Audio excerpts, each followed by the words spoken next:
गीतिका चोपड़ा जी हमारे साथ जुड़ गई हैं, डाइटिशियन हैं। आपका भी बहुत बहुत स्वागत है।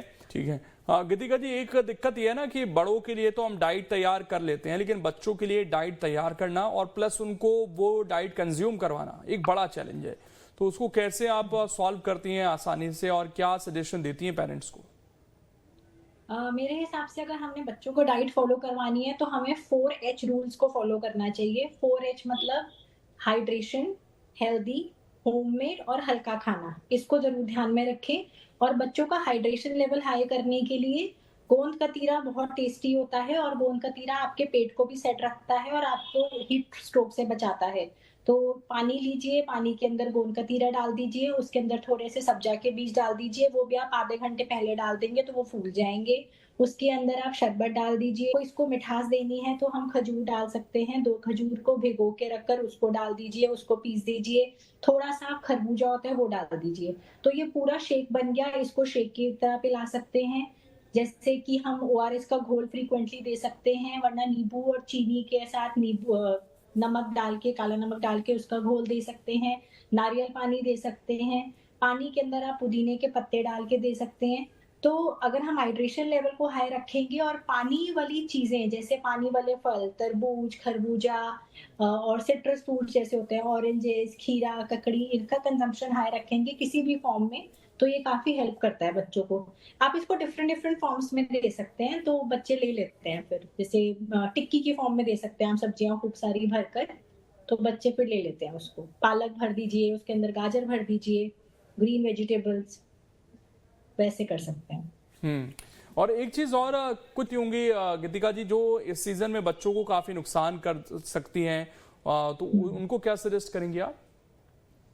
जैसे बच्चों को बाहर का खाना कम खिलाना चाहिए, प्रोसेस्ड फूड कम खिलाना चाहिए उनको, उनको घर का ताज़ा खाना खिलाना चाहिए।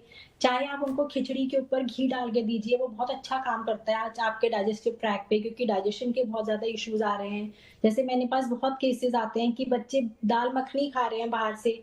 अब आप सोचिए किसी भी रेस्टोरेंट या किसी ढाबे पे भी दाल मखनी कितने दिन पुरानी पड़ी है, we are not sure about it. तो हम्म। घर का ताज़ा खाना खाना चाहिए, प्रोसेस्ड पैक्ड फूड्स को अवॉइड करना चाहिए पेरेंट्स को। ठीक है। गीतिका जी, जो 6 मंथ प्लस बच्चे हो गए हैं जिनको थोड़ा बहुत डॉक्टर्स रिकमेंड करते हैं, तो उनको आप किस तरह का इस मौसम में, जब अभी गर्मी शुरू हुई है और बहुत तेज इस वक्त धूप पड़ रही है, तो क्या उनको सजेस्ट करती हैं, किस तरह का इन्वायरमेंट उनको रखना चाहिए घर में, खासकर पेरेंट्स को? Coming back to the question, जो आपने क्वेश्चन पूछा था कि मदर्स का फीड कम आता है, उसके लिए मैं आपको एक रामबाण टोटका, रामबाण उपाय बताऊंगी जिनसे मदर्स को मिल्क प्रोडक्शन में बिल्कुल दिक्कत नहीं होगी। जिसका उपाय है मोरिंगा। मोरिंगा जो ड्रम स्टिक्स होते हैं उसकी सुखाकर उसके पाउडर बनते हैं, वरना ड्रम स्टिक्स को सूप में और कड़ी में डाल के ले सकते हैं। अगर मदर्स उसको फ्रीक्वेंटली लेती रहेंगी तो 110% उनकी मिल्क की प्रोडक्शन इंक्रीज होगी। और दूसरा रामबाण उपाय है जीरा। आप कुछ भी खा रहे हैं उसको अपने खाने में हर एक चीज में डालकर लीजिए। अगर आप इसको फ्रीक्वेंटली और रेगुलरली कंज्यूम करते हैं और अपनी लैक्टेशन के पीरियड में, अपने प्रेगनेंसी के पीरियड में डाइट का ध्यान रखते हैं, तो आपको मुश्किल नहीं होगी बिल्कुल भी मिल्क प्रोडक्शन की। सेकंड, जो आपने टेम्परेचर की बात करी, आई थिंक टेम्परेचर जो होना चाहिए वो नॉर्मल टेम्परेचर होना चाहिए। बच्चों को ज़्यादा कोल्ड में या ज़्यादा गर्मी में नहीं रखना चाहिए, एक नॉर्मल टेम्परेचर में होना चाहिए जिससे बच्चे का वो रहे। और कितने मेरे पास केसेस आते हैं जब मदर्स अपने बच्चों को पानी भी नहीं देती हैं पीने के लिए, कि हमें सिर्फ बच्चे को अपना फीड करवाना है, विच इज़ एब्सोल्युटली रॉन्ग। आप बच्चे को नारियल पानी दे सकते हैं जो एक नेचुरल सोर्स है, उसको पानी पिला सकते हैं, नींबू चीनी का घोल पिला सकते हैं। तो इसका इंटेक ज़रूर रखना चाहिए। और कॉटन के कपड़े होने चाहिए। बच्चे को सिंथेटिक क्लोथ्स बिल्कुल मत पहनाएं। ठीक ठीक है। गीतिका जी, जो मदर्स हैं, क्योंकि बच्चों की तो बात हम कर रहे हैं, उनकी भी बात होनी चाहिए कि वो अपनी हेल्थ को इस समय और ज्यादा कैसे कॉन्शियस रख सकते हैं, क्योंकि उनको बच्चों का ध्यान रखना है, उनका स्वस्थ होना बहुत जरूरी है। खासकर जिनके बच्चे छोटे, मान लीजिए 1 साल से छोटे हैं, क्योंकि आज हम उन्हीं बच्चों पर ज्यादा फोकस कर रहे हैं। तो उनके लिए किस तरह का डाइट प्लान होना चाहिए, वो कैसे अपने आप को ज्यादा हेल्दी रख सकती है मदर्स खासकर? मदर्स को भी अपना हाइड्रेशन लेवल हाई रखना चाहिए। जैसे सुबह उठ के उनको नींबू पानी के अंदर काला नमक डाल के ज़रूर पीना चाहिए। और डाइजेशन अच्छा करने के लिए, क्योंकि हम देख रहे हैं कि सारी बीमारियाँ पेट से उठ रही हैं। सब पेट, अगर पेट खराब होता है तो वो जड़ होता है किसी भी बीमारी का। तो बहुत अच्छा पानी होता है, गुनगुने पानी पानी लीजिए, उसके अंदर आप अजवाइन डालिए, सौंफ डालिए और तुलसी डाल के उबाल के छान के उसका काढ़ा बनाकर आप सिप सिप करके पीते रहिए। इससे आपका पेट भी ठीक रहेगा। अगर माँ का पेट ठीक रहता है, माँ का डाइजेशन ठीक रहता है, तो डेफिनिटली बच्चे का डाइजेशन भी ठीक रहेगा। तो मैं रिकमेंड करूँगी कि 2-3 बार दिन में थोड़ा-थोड़ा कप लेकर उसपे बेशक नींबू निचोड़ के ये ज़रूर लें और अपना घोल बना के लीजिए। ठंडी चीज़ें खाइए, जैसे खिचड़ी ज़रूर खाइए या दाल और चावल ज़रूर ऐड करो डाइट के अंदर। तो लाइट फूड लो, हेवी फ्राइड फूड नहीं लीजिए, उससे आपका भी पेट ठीक रहेगा और बच्चे का पेट भी ठीक रहेगा, बच्चे का पेट गैस्ट्रिक नहीं होगा। ठीक है। गीतिका जी, एक चीज, कुछ भ्रांतियां आप दूर करना चाहें, कुछ ऐसी चीजें जिनकी तासीर हमें लगता है कि ठंडी है लेकिन वो असल में गर्म तासीर की होती हैं और हमें थोड़ा इस सीजन में अवॉइड करना चाहिए, क्योंकि बहुत सारे लोगों को समझ नहीं आता। मैंने आइसक्रीम के बारे में सुना है कि उसकी तासीर गर्म होती है, उसे खा के प्यास ज्यादा लगती है। क्या ये बातें सही है? हाँ, ये बात आपकी ठीक है कि आइसक्रीम की तासीर एक्चुअली गरम होती है और कितने केसेस आते हैं हमारे पास जब आइसक्रीम बाहर से खा के बच्चे बीमार हो रहे हैं।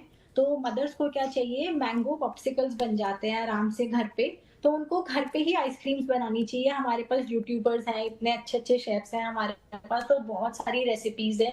जिस आइसक्रीम भी बनानी है तो घर पे बनाइए, वरना एक सिंपल वनीला आइसक्रीम वो भी ठीक है, घर पे मिठाई बन जाती है। और मैं आपको एक बहुत अच्छा पाउडर बनाना बताना चाहूँगी, जो प्रोटीन रिच पाउडर होता है, जिससे जो अभी हम डॉक्टर साहब बात कर रहे थे एंटीबायोटिक्स की, तो अगर हमने इम्यूनिटी को सेल्फ बिल्डअप करना है, तो मेरे ख्याल से अगर मदर ये कंज़्यूम रेगुलरली करेगी, तो ये बहुत अच्छा रहेगा। आपको क्या करना है, थोड़े से बादाम लेने हैं, थोड़ा-सा आप अखरोट ले लीजिए, सब्जा के बीज ले लीजिए, आप थोड़े से वो ले लीजिए सनफ्लावर सीड्स, पम्पकिन सीड्स और इसको रोस्ट कर लीजिए, ड्राई रोस्ट, और साथ में आप इसके अंदर भुना हुआ चना वो डाल दीजिए और इसको पीस दीजिए। और मिठास के लिए आप इसके अंदर जैगरी पाउडर या धागे वाली मिश्री डालकर इसको पीस के इसको दूध में डाल के ले लीजिए। पर हम गर्मियों में बोलते हैं कि दूध के बजाय हम दही या छाछ कंज्यूम करें, क्योंकि वो प्रोबायोटिक का काम करती है। तो आप दही में घोल के ले सकते हैं, पानी में घोल के ले सकते हैं। तो अगर आप इसको कंज्यूम करते हैं एवरीडे, बॉडी के अंदर जो इम्यूनिटी है वो सेल्फ इम्यूनिटी बिल्डअप होगी, प्रोटीन की डेफिशिएंसी नहीं होगी, आपकी बॉडी का मसल मास नहीं गिरेगा, आपको कमजोरी नहीं आएगी, आपकी बॉडी में जैसे जो लैक्टेटिंग मदर्स होती हैं उनकी बहुत कंप्लेंट्स होती हैं कि हमें बहुत वीकनेस लगती है बॉडी के अंदर, तो एक ताकत बनी रहती है शरीर में। अच्छा, ये भी मिथ है क्या कि हमें जो बादाम, काजू, अखरोट ये सिर्फ सर्दियों में खाने चाहिए?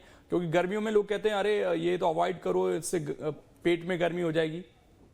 नहीं, आप इनको भिगो के खा सकते हैं और ठीक है। भिगो के बिल्कुल खाना चाहिए, क्योंकि इसके अंदर गुड फैट होता है जो आपकी बोन्स के लिए बहुत इंपॉर्टेंट होता है, आपकी ब्रेन की डेवलपमेंट के लिए बहुत इंपॉर्टेंट होता है, तो जरूर खाना चाहिए। शुक्रिया मैम, आपका भी बहुत बहुत शुक्रिया। देखिए, बहुत सारे सजेशन और अच्छे सजेशन आप लोगों ने दिए हैं। और इस गर्मी से बच्चों का बचाव कीजिए, अपना बचाव कीजिए, स्वस्थ रहिए, क्योंकि मामले बहुत तेजी से बढ़ते नजर आ रहे हैं।